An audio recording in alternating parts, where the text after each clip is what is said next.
AE just a threat in the late game. What was that? Trek said, 10 minutes is up. It's over. It's our time now. All chat.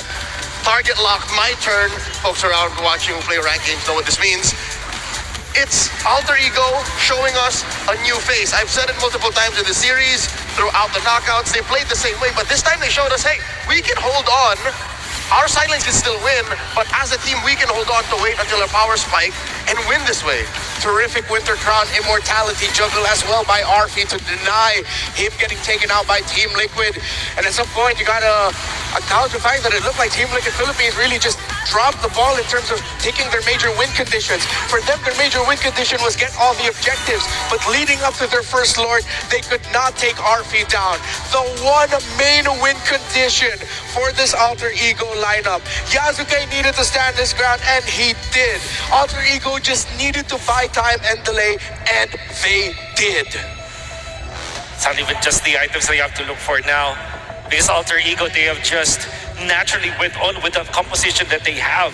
You can see Yasuke with a very selfless kind of build. Even when he died in the first turtle, you can see that he did not have the best gold, in fact, compared to the CC, compared to this Jushin. I think that he actually played this in a whatever is lower than a utility role as a juggler, where he really just sacrificed himself. Like, you can see that he's just going to the front lines, whereas the rest of AE that's dealing the damage is just farming. This is also the reason why Nino on this CC eventually out-damaged and out-sustained this Leo Morden long before he was able to out-sustain as well this Yu Zhong from Sanford, because I felt like there will be a time where Sanford could no longer one-shot any of the members of Alter Ego, let alone this CC. And then the best part of it is CC can then bring back the damage to Team Liquid. I can appreciate how you spotlighted El Padre Nino, because you look at this lineup, it's clear what that mid trio wants to do.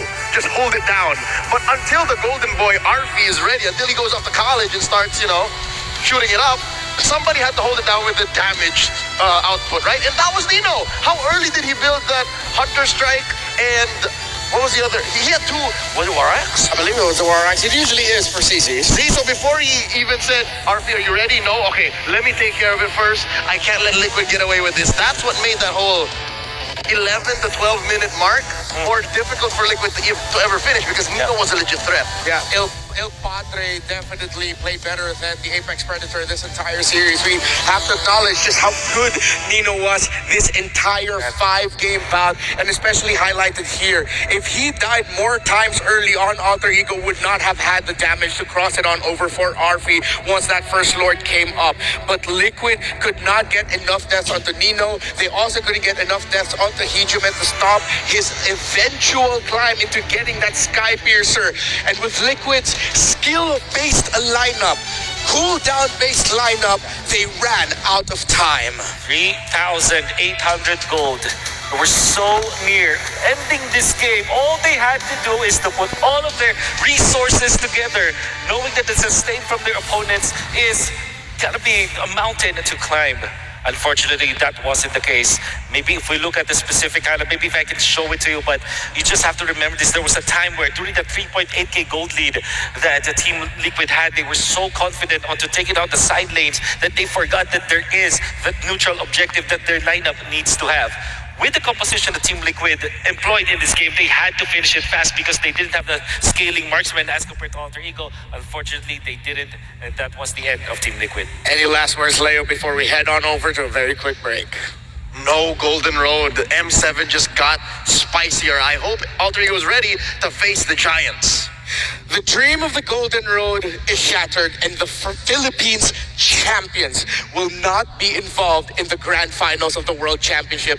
Aurora is waiting. Alter Ego was taken to their limit, but now they have to go up against SRG. I can't wait to see what happens next.